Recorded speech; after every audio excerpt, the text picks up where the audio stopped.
Dennis, as you know, I have learned to love cooking, and I love many different aspects of cooking. I like how it relaxes me. I like seeing how ingredients work together. I like learning the etymology of recipes. For example, I just learned, truly just learned, why pound cake is called pound cake. It didn't make any sense to me until I discovered that the original recipe from nearly 300 years ago called for, get this, a pound of flour, a pound of sugar, a pound of butter, a pound of eggs. Pound cake. That's just the start of your treats on the back nine. The more you know. So Dennis, that's, first of all, everybody, welcome into the back nine. But that's actually true. That's not made up. I'm not joking around. And I get it and I love it. So have you made it with that much of the ingredients? No, that would feed a hockey team, for crying out loud. I want to see. But in the 300 years ago, it would, was supposed to last for a long time. They would make a pound cake. That is incredible. Yeah. It's actually a 4-pound cake. So I have a food story. Some friends of ours who you know, Mike and Jill, get the prep meals where you make them yourself. They give you all the little ingredients. I've never done that. Beck had done it prior to us getting married and being together. So they had an extra box. They ordered too much. So it was called the Marley meals. And I found out that these are the Martha Stewart meals. Okay. There was 0 meat in these meals. And they were really effing hard to make. Like, there were so many pieces to put together and all of this. I'm like, this is not how I cook. I don't cook with measuring. I don't ever do anything. Like, I cook at a feel. Like, I love to cook. You know that. Yeah. But I cook at a, like, here's that ingredient, here's that ingredient. I'm pulling it all together, and then it makes a nice meal. This was like, it was too, I actually had to have, Beck is way more meticulous about that stuff and really good at, like, she can bake and do all the kind of measuring stuff. So she had to do most of them because I was like, my head was like, whoa. It's so funny you say that because Marty and I are the opposite of you two. I'm the recipe guy. I like to follow the recipe, and there's something comforting about that, and seeing what all of the things produce at the end. And she's not that enthusiastic a cooker or a chef, but she just throws stuff together, and it usually works. That's me. Yeah.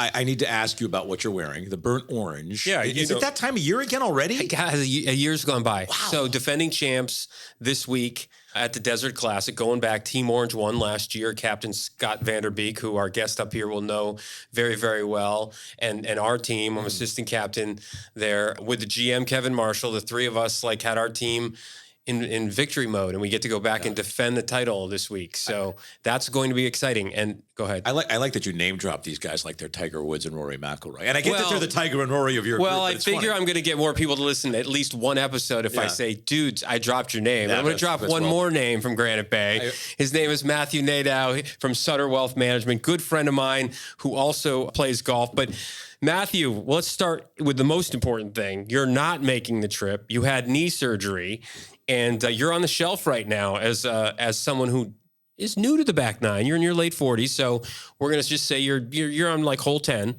But you're on the shelf. I am, and I like to think that even though I am truly middle-aged, I guess, or a little bit after that, I hope I'm in the early innings still of my entire life. You know what I mean? We'll see how it goes. But I feel good. I feel good for 47, 48 years old, but yes, it's true. I'm on the IR for probably another 3 or 4 weeks. And it's sad because golf is my outlet. Yeah. Well, you have a pressure-packed job as a wealth management guy, and our story goes back to when you were really just starting. Well, you'd worked there. I want to get this story right, and then you bought out your partner and took over Sutter Wealth Management.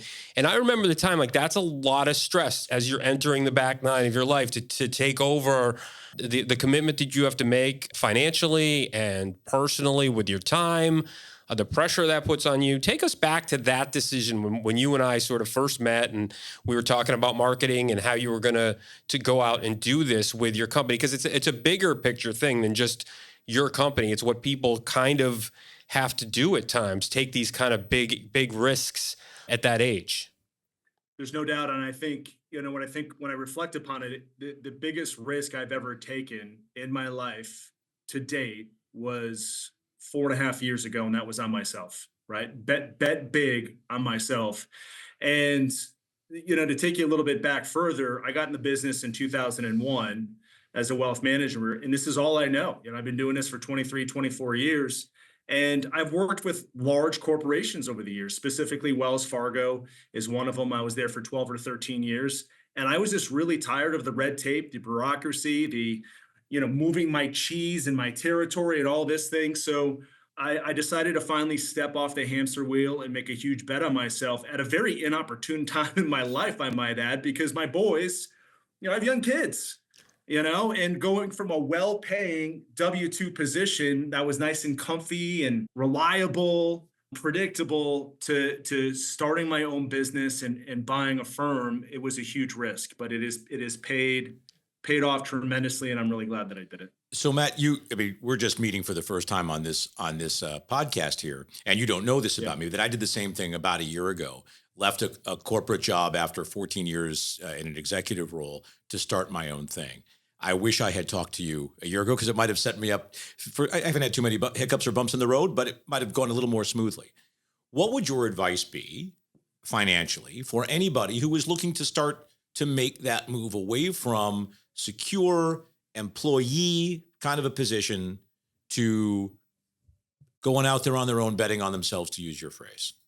I think two huge things. One is burying acorns, right, for the long winter that's ahead. To have done that ahead of time. Before you do it, There's no doubt, right? This isn't a decision that you make Friday and you decide to implement on Monday. I beg to differ with you about that. I'm out of the corporate world. You gotta. I think you have to have a longer runway to set that up. You have to bury some acorns or save some money, so to speak.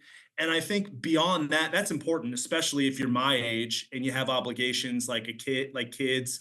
And my wife is a stay-at-home mom, so there's only one economic oar in the water in the Nadeau household, right? So that was another sticking point as well. And I would say, so it's not only having a stash of cash, but it's also having a game plan, a blueprint for success, so to speak. And then finally is it just having an unwavering belief in yourself, burning the ships at the bay, so to speak. And I don't know if you guys know the meaning behind that metaphor, but I do. And I think it's really cool. Well, tell us for our audience. Yeah. But do we have time for this? Yeah, of course. Go ahead. Do it. Yeah. So you guys know who Cortez is? Of course. Yeah. Right? Cortez. He was the third guy in the rotation for the Red Sox, right? Felix, no? Am I wrong? Spanish conquistador. Oh, that Cortez, of course. I don't know. I'm going to get the years mixed up. It's either late 1400s or early 1500s, but he came over. He and his group is the one that actually conquered the Aztecs.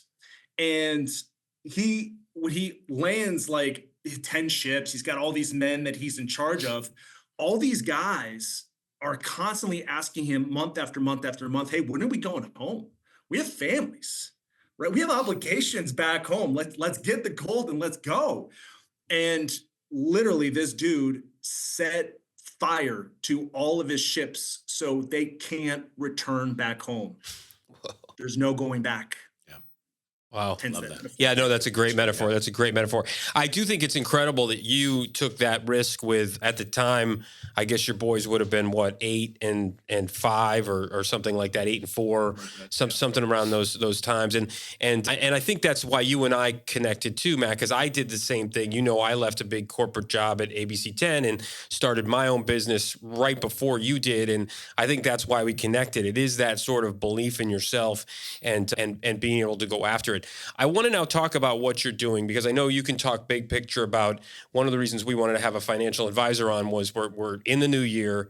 We've never talked about this on the show on when you're on the back nine and you're early on in the back nine, is it too late to, if you haven't, put the acorns, save the acorns or whatever you said, is it too late? What do you do now if you're panicking about retirement? What are things that people can do if they're okay, I'm 50 and I haven't done enough yet? What are some things that people can do?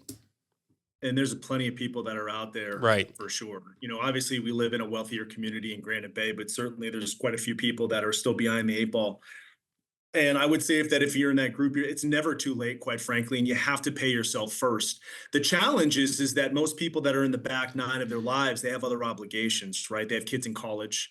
They might have parents that they have to take care of, right? It's the sandwich generation. You guys have probably heard that Very term familiar with before, that. right? Yep. So you're kind of just sandwiched in, and you have all of these obligations on either side of you. And it's just like, holy cow, not only do I not have time for myself, but I have no money for myself as well after you're done paying for everybody else. So I just think, I think it's a matter of doing a budget. And I know that sounds crazy and somewhat remedial, but like I know some really wealthy individuals that don't know what's coming in and they have no idea what's going out. Right. And I'll put you guys on the spot. When's the last time that you did a budget? Right. Yeah. So very few people do that. And if you know what's coming in and you know what's going out, and if you do a detailed budget, you can kind of cut the fat off, so to speak. Because if you go through this exercise, you're going to realize that you're probably spending $600, $700, $800 a month on just, excuse my candor, stupid shit. Sorry. No, you can say that. You can say that edit, 100%. you can edit that. Okay. But $600, $700, $800, and that could easily be going towards a qualified plan like a 401k, like a Roth IRA, so on and so forth. So I think it all depends upon, like, you just have to be committed, number one. And number two, I would start with a budget and figure out what you can cut out, paying yourself first. You focus first on cutting as opposed to adding revenue streams or finding ways to, find, additional strategies for your money. If there are, I'm sure there are, what are some ways that people in our generation here and on the back nine can find interesting vehicles or other sources of income? How do you first of all, do you recommend that in any way? And if so, how? It just depends. And I know that's a very attorney-like answer, but it depends upon your goals and objectives. If you're 50 years old, really you're not looking at an alternative income stream. It's all about growth because you're younger, right. You can take on more risk, presumably. And, these are investments that have the propensity to grow significantly over time versus pay out a dividend or pay out a consistent income. Now, if you're on the middle back nine or if you're on the 16th, 17th hole, so to speak, right, you do need that income stream. There's no doubt about it. And there are a lot of strategies that are out there that we can, as financial advisors, provide for our clients that can be reliable. And there's no shortage of options that are out there right now in terms of income for those people that are 65, 70 that want to supplement their retirement. Can you give us, that was my next question, because you and I talked about this last night briefly. I do know some people that are in that, that boomer generation that have money, but don't know how to allocate it so that they have a fixed income. So, the money's just sitting there and it's like, I don't know what to do. I've got stocks, I've got bonds, I've got all these things, and they sit there and I feel cash poor. What can I do to utilize that money, put that money to work so that I have a fixed income, but I'm not killing the principle of it? So that's a bulk of my clients right there. Those are folks that are 65, 70. They've already made their money. Now we just have to figure out how we can create multiple income streams and try to be as tax efficient as possible as well. And so there's myriad ways that we can do this. And the easiest way in terms of going from, I would say, the least risky or the more conservative, which would be right now Treasury bills or CDs. Now, even though rates have come down pretty significantly over the past year and a half, T-bills are still getting, as of this morning, this is important for compliance that may view this video, as of this morning, a 1-year T-bill is trading at 4.4%, right? So 4.4% beats a sharp stick in the eye. If you have cash that's just sitting there and that's idle, now is that completely risk-free? I would argue no, but the only way you're not going to get your money back is the government defaults on their bonds. And if that happens, folks, we got bigger issues. Right. There's other apocalyptic issues, right? Apocalyptic issues. So, we got a 1-year T-bill at 4.4%. We got a 1-year CD that's trading at 4.1%. And again, that's on, hey, I don't want to take on any risk. I'm very risk averse. I don't want to lose any money kind of deal. As we go further out the spectrum, we can start getting a little bit more risky by buying bond funds. There are some bond funds that go down in terms of credit risk that offer more attractive yields. And those yields might be anywhere between 4.5% and call it 7%, depending on the type of bond fund that you're using. Now, of course, there's credit risk and interest rate risk associated with those types of bond funds that you have to be cognizant of. And then as we continue to go down the continuum, and do you want me to continue talking? Yeah, for sure. This is important. As you go down the continuum, one of my favorite solutions is a product called structured note. Okay. You can Google that. You're really not going to find much. Most of the people in your audience are going to be like, what the heck is a structured note? But I love it and my clients love it simply because it gives out a really robust stream of income, in some cases anywhere between 9 and 14% based on the notes that I've traded over the past couple of weeks. And there's downside protection that's put in place as well. Are these risk-free? Are they riskier? Absolutely. But it is a wonderful way to diversify your portfolio, to provide some downside protection, and get a nice coupon of 9% plus. My goodness, that's beautiful, right? And then also, and I hate to use the A word, but I'm gonna mention it briefly. Annuities. Yeah. I don't really do a lot, but it is applicable to 1 out of 100 or 2 out of 100 people that can, that don't want to take on any risk, that want a consistent, reliable income for the rest of their life. So again, I'm reluctant to mention the A word, but that's out there. Yeah. Yep. So Matt, inclusive of terms like structured notes, but not exclusive to terms like structured notes, to a good portion of our audience, some of what you're talking about feels like financial lingo, right? I mean, meaningful finance. I mean, it's got meaning behind it that they don't necessarily understand. Understood. How do those people learn more about that vernacular? Where can they go to really understand not just the products, but the financial literacy? If they've missed it, it seems like it shouldn't be possible, but a lot of people have missed that financial literacy throughout their entire lives. Where do they go to find that now so that they can have productive conversations with people like you who will be their financial advisors? By the way, that's a pervasive issue in our country, and I would argue that we need financial literacy education in our school systems at a very young age. But that's totally agree. A conversation for another podcast. I think it really boils down to understanding that you can't do it all as the consumer.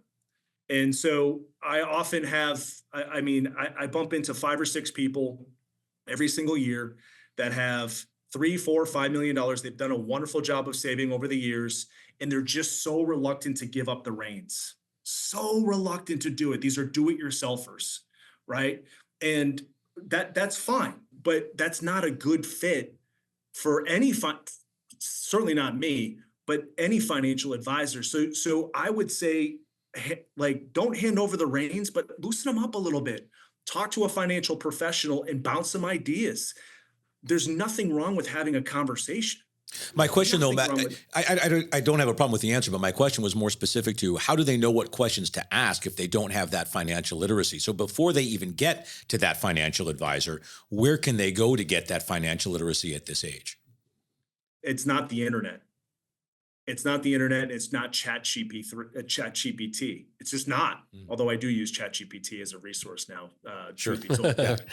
But I know that's not an answer that you're looking for either, because at the end of the day, if you Google any of the terms and any of the things that we just talked about briefly today, it's not going to tell you much.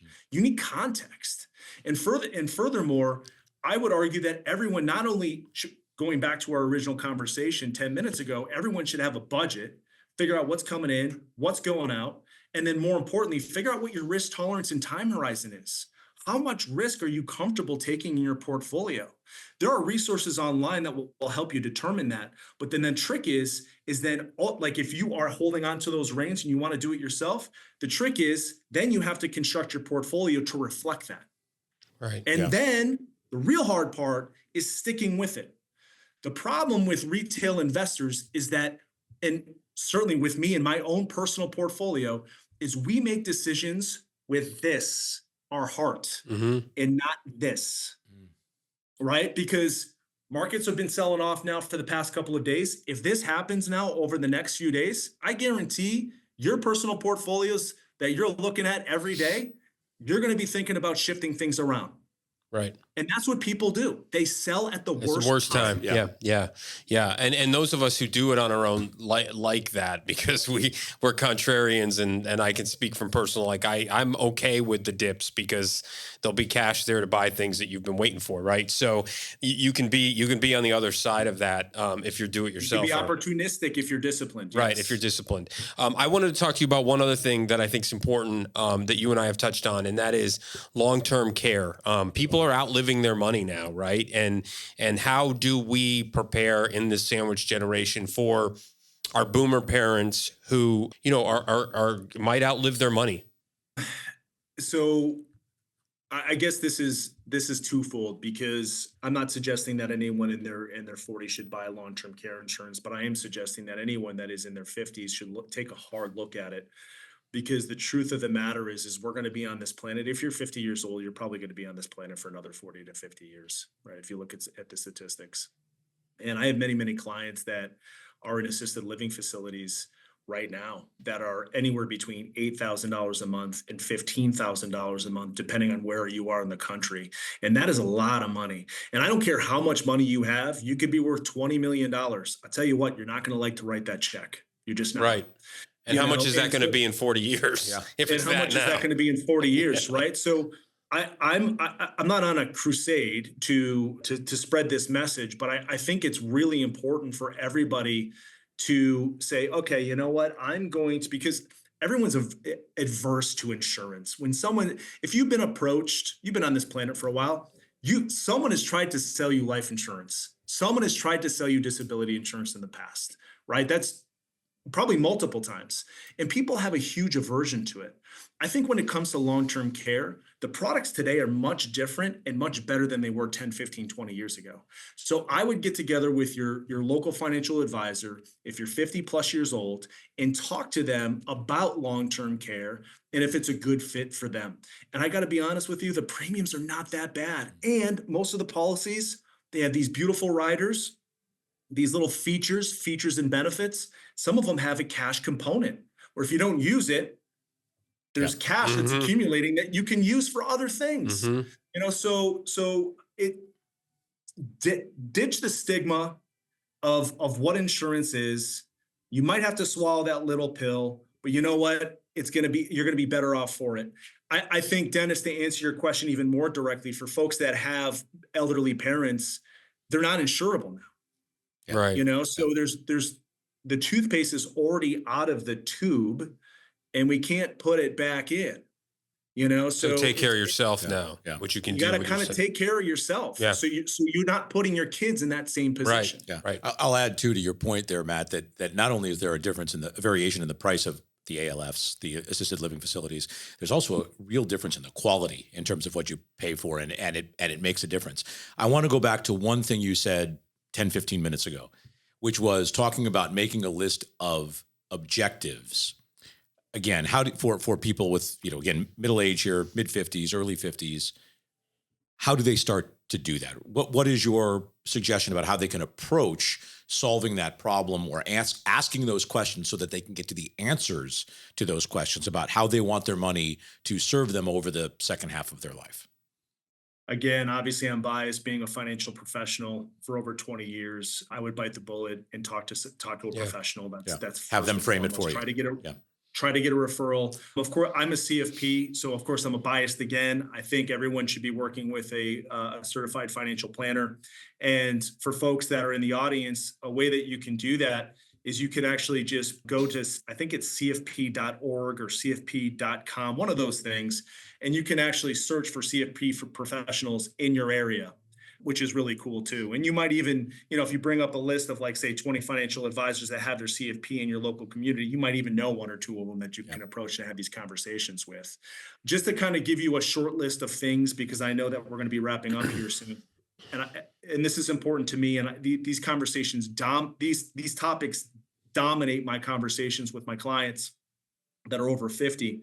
Is one, again, maximize your retirement plans. It's never too late. So whether that's a 401k, your Roth IRA, your Roth 401k, et cetera, start maximizing it as much as you can. Number two, if you have an IRA, now's the time to start thinking about potentially converting that IRA to a Roth IRA. We don't have enough time to get into the benefits and the drawbacks, but 9 times out of 10, that's a benefit for clients. So Roth conversions.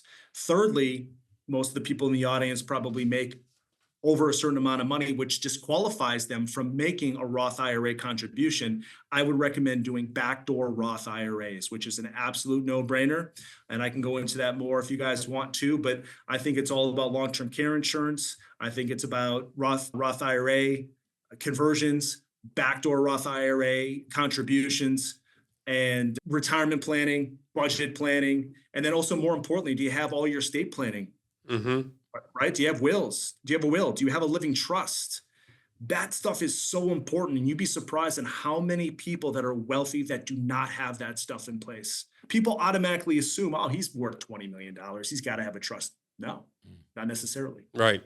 All really good stuff. I mean, we could go on and on. We could have you on for Once a season, we'll probably have you on again, because this is has been one of our best shows in terms of really giving people practical advice on what to do. And we appreciate your openness and honesty, and congratulations on everything you've accomplished, Matt. I mean, again, I was there and met you at the very beginning, and I know you're just building something that's continuing to grow, and it is a lot of risk to do what you did, and you deserve a lot of credit. So thank you so much. Thanks for joining us, and congratulations. I appreciate that, and sorry if I didn't answer some of the questions directly. I know that I think Josh in particular feels gypped. Not at all. No, not at all. Not at all. But I do want to take you on the golf course while you're still healing, right? So, all right, guys. Thanks for your heal time. fast. Nice to meet you. Thanks. Thank you. Bye. Thanks, Bye. Matt. Good to see you. Great stuff. Yeah, really good stuff. And I think good advice for people who are more neophytes, as well as those who are a little bit further along in their understanding and their education. The point I want to start with here in our takeaways is that the long-term care issue is really serious, not just for our taking care of our parents, but for preparing ourselves so we don't become a burden on our kids. I get a first-hand window into that a lot. And the difference of, if you're really poor, Medicaid will take care of your end of life situation. And if you have money set aside, you're in good shape. But in the middle, man, it makes a huge, huge difference. Right. I totally agree with that. And we talked a little bit about that. And just so people are clear on why he couldn't get really specific at times, there's compliance issues, there's legal issues. We don't have a bunch of disclaimers running across the screen right now like CNBC would. So just to be clear on why some of the answers couldn't be as specific. But he did a great job on, what we can do with right now. With the Roth IRA, the backdoor Roth, the long-term care thing, and then budgeting. I thought the budgeting thing is really important because I don't think a lot of us do that. Yeah. I know that I don't. Part of that is I don't always know what's coming in based on my job. But yeah, so I think that's really important, is really more thinking about budgeting as well. And I think I'd go back a step even further than that, which is to say, understanding what terms mean. I'm not nearly as well educated in this stuff as I should be. I mean, I know all the terms that he threw out there. I don't necessarily understand in detail or with full understanding of how they work and what they're going to do and how it applies to me personally and practically to know really what's best for my specific. Everybody has unique, circumstances and parameters, unique objectives, unique sources of income, et cetera. So to really fully understand those topics, and his suggestion was work directly with the financial planner. It's going to be worth it in the long run. Yeah, and I personally, I'll tell you my quick story in finances is I had to teach myself everything. I'm not going to say burned, because burned is too strong a word. I had a bad experience with a financial advisor early in my life, in my 20s. And realized as TD Ameritrade was coming out and E-Trade and that self-brokerage was all in its incubation, when I learned that I could do all that stuff myself, I was sort of self-taught in how to buy stocks. And I started early, brokerage accounts, transitioning a 401k into an IRA, and building from there. So I have taught myself, and I will say I'm not a professional by any means, but I will tell you the most important thing that he said was taking advantage of opportunities. I've watched the markets go up and down and up and down. And the number one thing that people do is they panic sell. Like they panic when things are starting to go down. That's too late. Yeah. Right. If you want to, when the market's high, if you want to put some cash on the sideline, do that and then wait for the market to come down again and then buy stuff that you would like. Yeah. So you can never time the market. I can tell you that recently in the last few months ago, I went, significantly to cash in one of my IRAs. I'm just giving some advice here. And so I have stuff on the sidelines. I missed a little bit of this recent thing, but now it's coming back down and I'm like, see, I couldn't have timed that. Yeah, right. When you get this break and this breather in the market, because you're always going to get the breather. It ain't going in a straight line up. It's like trying to catch a falling knife. Yeah. Right. And so, the other thing go ahead. How did you educate yourself when you did this for the first time? When you say you were self-taught, how did you teach yourself? I can tell you that I watched a lot of CNBC. I listened to a lot of those financial advisors. CNBC is a really good resource in terms of you don't have to follow exactly what everyone tells you in terms of what they're maybe predicting and everything else, but there's enough breadth of people and different types of stocks and portfolios that they're talking about on CNBC that it's helpful to know that. I think it's a very, very valuable research. And now